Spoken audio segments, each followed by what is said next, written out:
people like me. You need people like me so you can point your fingers and say, that's the bad guy. That's the bad guy. That's the bad guy. That's the bad guy. That's the bad guy.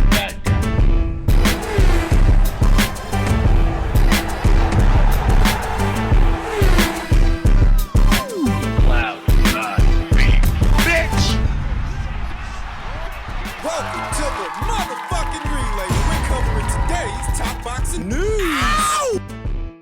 Okay, we'll start with this. Valle on her upcoming undisputed title tilt with the only other champion at this weight, Estrada. Yokasta says, it's nothing personal for me. I just want to be undisputed champion. That's how she looks at it. Where Senicia seems to have an axe to grind, for Yokasta, it's just business. I don't think that helps her situation, though. I think Senicia is going to create clear separation. I think she's going to win this fight and win it emphatically. But Yokasta Valle says, I'm not going to disappoint. Valle told ESPN's Christina Pancher during a recent press conference at the Michelob Ultra Arena in Las Vegas to formally announce the fight. This is champion versus champion. It's nothing personal for me. I just want to be the undisputed champion. Senicia has 2 titles. That's what I'm looking for. Not her personally, simply the world titles. She won't get them. Not all fighters are created equal. Not all fighters. Sometimes when a fighter takes something personal, it might hamper their performance, make them more vulnerable, more reckless, more prone to being countered, whereas another fighter, things being personal on some level, it might actually sharpen them up, make them sharper, make them better, more prone to making a statement. I believe that's the case with Senicia. Yeah. I think she's going to be in rare form. Yeah. But Yokasta continued, this is what I've been working hard for and moved through the divisions for, noted Valle, who has held at least one strawweight title since August of 2019, from 102 to 105 to 108, all with the goal to be undisputed. We're one step away, we are here, and we are very excited. Strada versus Valle features the number 5 and number 6 pound-for-pound fighters on the Ring IQ pound-for-pound list. If Senicia Strada wins, she will advance to the number 4 spot, bumping Alicia Baumgartner down to number 5, and Yokasta will be off the list per the rules that govern it. That no fighter coming right off a loss, absent of a world title, is allowed to maintain a rank, as the list is only for winners and only for champions. Emphasis on champions, and if she loses her 2 alphabet titles to Senicia, she won't be a champion anymore. But the saving grace and the silver lining is that after Senicia wins, I don't think she's going to stay at minimum weight. I think she'll move up to light flyweight, at which point she'll vacate all the titles she won in the Valle fight. And then Yokasta can see about picking one or some of them up, at which point she'll be back in the winner's bracket, she'll be a champion again, and she may be reintegrated onto the list because of her body of work so far. Losing to Senicia Strada is hardly an indictment against Yokasta Valle. Senicia is one of the best in the sport. In truth, they both are. Yokasta Valle's been a champion in 3 separate weight classes, 3 separate divisions. If she loses to Senicia but then becomes a champion again after that, that would set the precedence for her to be ranked on the list. And there are still other good fights out there for her. She can see about running it back with Tina Ruprecht, who beat her some years ago. She can fight Sarah Borman of Germany. Sarah's a good fighter. That would be an exciting fight. Losing her belts and losing to Senicia does not have to be the end of Yokasta Valle by any stretch of the imagination. There's still other opportunities out there for her. It all would depend on whether or not she wants them after the Estrada fight. Though I do think she's going to lose that fight, and I do think it's going to be in one-sided fashion. I do think Senicia is going to create clear separation between herself and Yokasta in the same or better fashion than she already did in the Tina Ruprecht fight. I expect that Senicia will become this division's undisputed champion. After that, she'll move up. In men's super bantamweight news, Naoya Inoue on if he will be looking to get revenge for Shinsuke Yamanaka, his countryman, when he fights Luis Nery. Inoue said, "I don't really think about that. This is a fight between me and Nery. What took place in the past has no bearing on it, but I find that he keeps talking about the Yamanaka fights. If Nery's camp digs up stories from the past, I will take that sentiment into account. If he continues to make such radical provocations, I will carry the feelings along with him, too." What it is with Luis Nery is he's telling himself, well, I beat the brakes off of one unbeaten Japanese fighter, so what's another? That's the connection that he's making. When he went to Japan and he fought Shinsuke Yamanaka 2 times, that was at the height of his popularity, at the peak of his powers, and he was an unbeaten fighter like Inoue is an unbeaten fighter, with the difference being that he never competed at the same level as Naoya Inoue. Shinsuke Yamanaka was not thought of then the way Inoue is now. Even though Shinsuke was known domestically, he didn't reach the same heights in his career that Inoue has reached at a much younger age, because Inoue is younger now than Shinsuke was then when he fought Luis Nery. And Inoue is much more accomplished than Shinsuke Yamanaka ever was. He closed out his career off those 2 losses to Luis Nery, and the real emphasis on any of that is a marketing angle to sell the fight, as the Japanese fight fans watched in horror. Luis Nery rained blows down upon him, beating their champion from pillar to post. The act of vengeance is more revenge for the fight fans than Inoue himself. He has no personal connection to Shinsuke Yamanaka or no personal axe to grind with Luis Nery aside from the provocations that he's making. That's just a marketing angle, though I'm sure he'd relish the opportunity to deliver that revenge for the fight fans. Well, sure, he'd like to knock out Luis Nery, but I'm sure he'd like to knock out every guy they put in front of him, any guy they put in front of him, Nery or somebody else. Like he knocked out Stephen Fulton last year. Inoue on his performance against Stephen Fulton said, "I think it was perfect from start to finish. I could easily see what he was thinking. I don't know if it's because he's American, but he doesn't like getting punched in the face. Their boxing style is different from Japanese fighters who fight with the Yamato Demishi Japanese spirit. Well, I think there are some fighters in the USA who fight like that, but probably not many. Not these days." No, you got a bunch of dime store Mayweathers running around with their flimsy shoulder rolls. These outside fighters who think it's enough to win a round, treating it like they've got fleas in their ass, darting from one end of the ring to the next without engaging and barely throwing any punches, thus barely landing any. As an American and an American fight fan, I don't mind a bit of pushback on that. I don't mind that he is saying what he's saying because it needs to be said.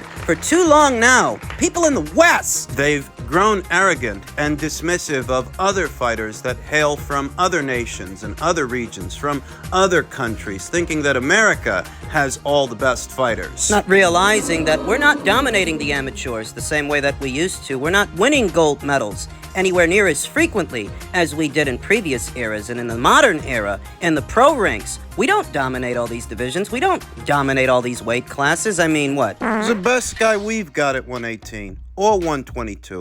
Or 126? Who's the best guy that we've got at 130? These are not divisions that we dominate. In many of these divisions, we ain't even got a titleist. We ain't even got a champion in many of them. At 135, who's the best guy we've got at 135? Don't say Javante. Maybe he's the most popular guy we've got at 135, but he's not actually the best fighter there. He hasn't proven that. Now at 140, we've got 1 or 2 prize stallions. We've got Devin Haney. We've got Teofimo Lopez at 147. We've got Terrence Crawford. But those 2 divisions hardly make up the whole of the sport of boxing. That's not the whole sport of boxing. 140 and 147. At 154, we don't have the best junior middleweight in the world or the best middleweight in the world. The best middleweight in the world is arguably a guy from Kazakhstan named Yanibek Alimkhanalai. At super middleweight, the best super middleweight in the world right now is a Mexican guy, not an American guy. It's a Mexican that goes by the name Canelo Alvarez, and you can fucking forget about the light heavyweight division. The best 2 light heavyweights in the world are both Russian. It's even worse at cruiserweight. The best cruiserweight in the world is arguably a guy from Australia that goes by the name Jai Opataya. And at heavyweight, well, we used to have Wilder,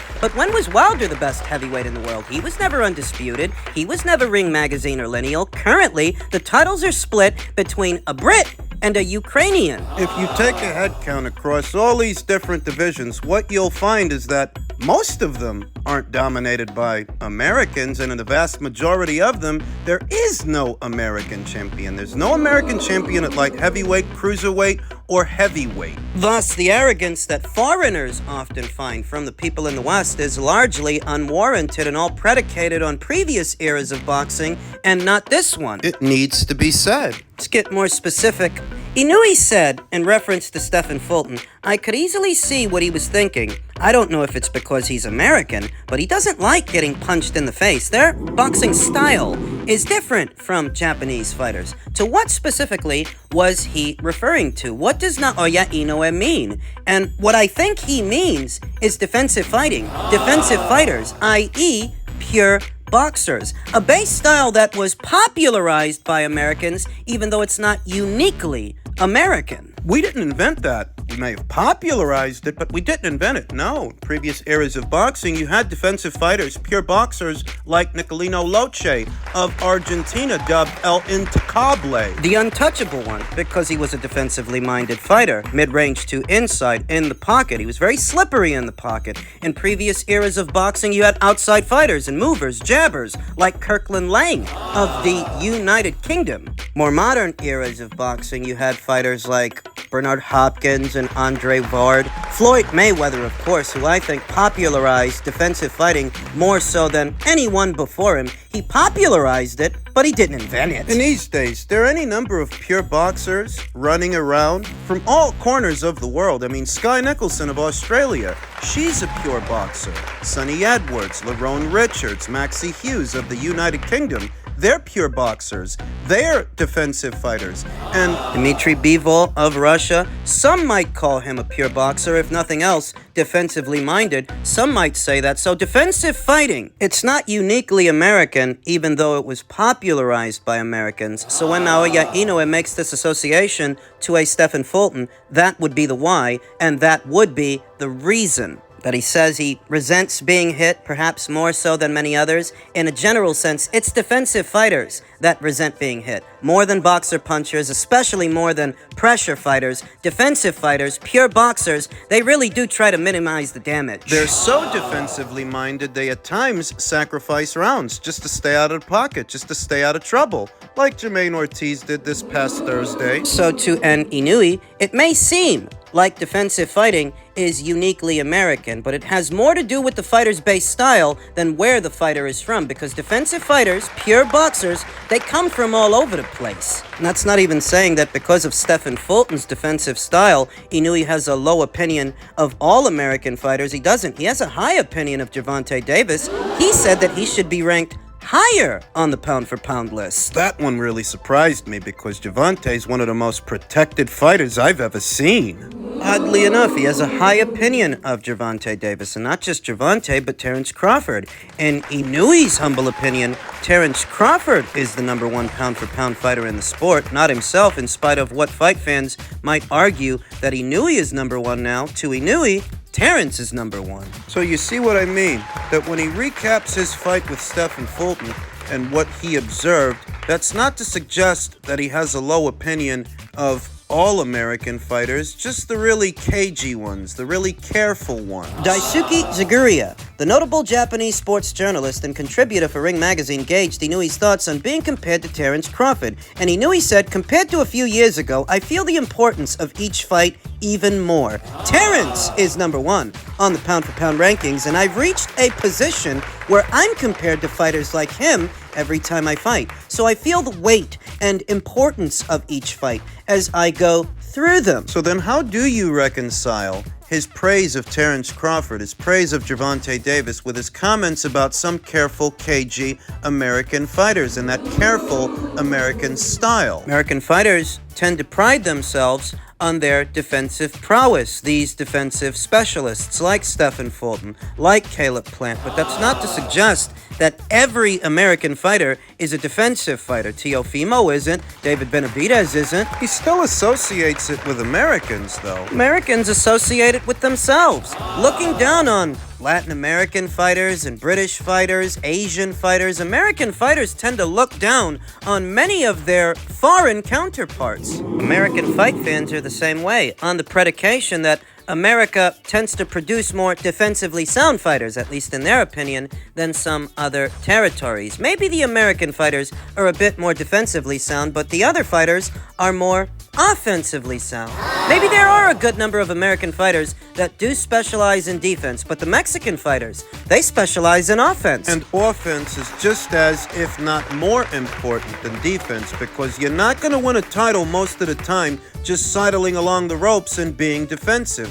You saw that this past weekend, and I tell you all the time, that fucking shit doesn't work. The majority of the time, that fucking shit doesn't work. The only reason you think it does is because you've associated all defensive fighting with Floyd Mayweather. What the fuck do you think? That he invented boxing or something? What do you think? That unless a fighter is a defensive fighter, they're not skilled? The skills a defensive fighter needs tend to look different than the skills an offensive fighter needs. An offensive fighter that likes to come forward and throw punches in bunches. That's the guy who's got to walk through water without getting wet. Not the guy way on the outside who doesn't want to engage. It's the guy mid-range to inside. Slipping punches, rolling punches, bobbing and weaving under punches, riding punches, and bringing counter punches over. It's the guy in the kill box. It's the guy mid-range to inside that's really displaying his defensive prowess, because when you're that far on the outside, you're not defending yourself against anything. You're too far out to have to. It's mid-range to inside when you're keeping your head on a swivel, your torso on a swivel, when you're behind your high guard, catching and countering, catching and shooting. You don't think those are skills? Diversifying your offense, your variety of punches, head punches, body punches, uppercuts up the middle to split the guard. You don't think those are skills? No, the only way a fighter is skilled is if he's gliding around the ring like he's on ice skates for 3 minutes. All based on your misinterpretation of Floyd Mayweather Jr.'s style, which is funny because Floyd actually spent a lot of time in the pocket. Some of his best defensive highlights weren't way on the outside, they were mid-range to inside. The truth of it is that all base styles have their pros and their cons. The pure boxer can have limitations, the same as the pressure fighter or the boxer puncher. It really all depends on at what level the fighter competes, as not all pressure fighters are created equal, not all boxer punches are created equal, and not all pure boxers are created equal. There are still levels. And what I would say is uniquely American is the perception that somehow the pure boxer or the defensive fighter is just better than everybody else for the simple fact that he's a defensive fighter, or for the simple fact that he's American. As there are many American fight fans who seem to harbor that sentiment. Need I remind you, it's not the 80s, it's not the 90s, it's not the early 2000s. This is not your father's era of boxing. Boxing is more global now than it ever was in the past. It's open to the world. Oh yeah, America's got a great lineage, great history of great fighters in the sport of boxing, but now some other countries do too. So put away your xenophobia, because contrary to the opinions of a few, this is not the mecca of boxing, and America by itself doesn't have all the great fighters in the sport.